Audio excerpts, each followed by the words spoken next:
क्या आपके भी कलाई के बाहरी हिस्से में पेन आता है, लिटिल फिंगर में दर्द आ रहा है, specially while rotating your hand? तो हो सकता है कि ये टीएफसीसी इंजरी हो।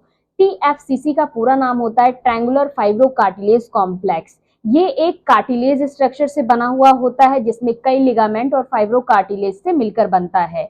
अब इसका मुख्य कारण क्या है? ये आपके हाथों को स्टेबिलिटी प्रोवाइड, साथ ही साथ रेडियस और अल्ना के हड्डियों के बीच स्थिरता प्रोवाइड करती है। आपके हाथों को, आपकी जो कलाई है उसको घुमाने में मदद करती है, सहायता करती है, जैसे कि दरवाजा खोलना या फिर चाबी घुमाना, और रिस्ट के दबाव को अब्जॉर्ब करती है। इसके दो मुख्य कारण होते हैं इंजरी होने के। सबसे पहले ट्रॉमेटिक इंजरी, दूसरा आपका होता है डीजनरेटिव इंजरी। ट्रॉमेटिक इंजरी में हमें देखने को मिलता है व्हेनेवर यू हैव फैल ऑन योर हैंड, जब भी आप हाथों के बल गिरते हैं तब होता है, या फिर रिपीटेटिव ट्विस्टिंग होती है, यानी कि बार बार कलाइयों का मुड़ना, या फिर खेलते समय चोट लगना, जैसे कि क्रिकेट हो गया आपका, बैडमिंटन हो गया, टेनिस हो गया या जिम्नास्टिक हो गया। इन सभी में ये चीजें देखने को मिलती है। अगर हम डीजनरेटिव की बात करें तो डीजनरेटिव इंजरी में उम्र के साथ साथ बढ़ती रहती है ये प्रॉब्लम। साथ ही साथ अगर आपकी रिस्ट की मूवमेंट ज्यादा हो रही है तब ये देखने को मिलता है, specially in manual workers and repetitive wrist movement में ये आपकी डीजनरेटिव इंजरी हमें यहाँ पे देखने।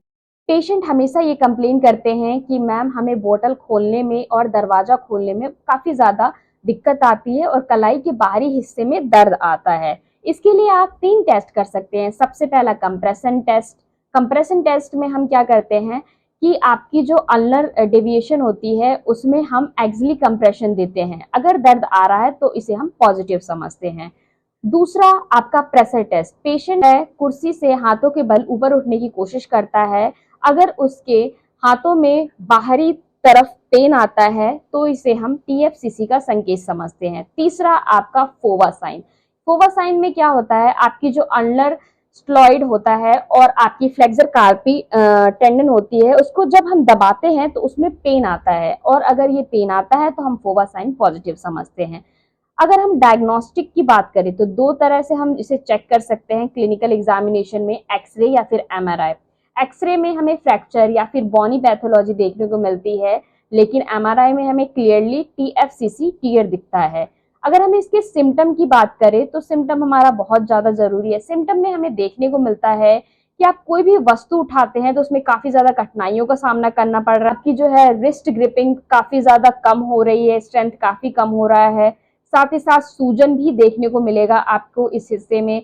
सूजन के साथ साथ आप जो है हाथों को घुमाना, कलाई घुमाने में काफी ज्यादा दिक्कत होगा, जैसे दरवाजा खोलना, चाबी घुमाना, इन सभी चीजों में काफी ज्यादा दिक्कत हमें देखने को मिलती है। आपकी रिस्ट की स्टेबिलिटी काफी ज्यादा कम हो जाती है। उसके साथ साथ आपको क्लिकिंग या फिर पॉपिंग साउंड भी आपको देखने को मिलता है।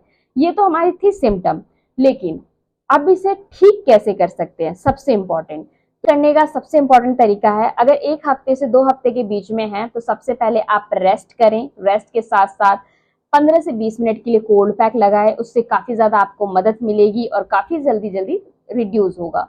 इसके साथ साथ जो भी आप हैवी वेट लेते हैं, जिम करते हैं, तो उसको अवॉइड करें। रिपीटेटिव हैंड वर्कर हैं तो भी आप इसको अवॉइड करिए, क्योंकि इससे डिस्कम्फर्ट बढ़ सकता है। अगर 1 हफ्ते के बाद भी यह पेन कम नहीं होता है और इसके साथ साथ परेशानी और बढ़ती है और बिल्कुल भी ये रिलीफ नहीं जाता, तो जल्द से जल्द फिजियोथेरेपी से कंसल्ट करें, ऑर्थोपेडिक डॉक्टर से कंसल्ट करें, प्रॉपर असेसमेंट ले और फॉलो करें अनामिका फिजियोपैथ।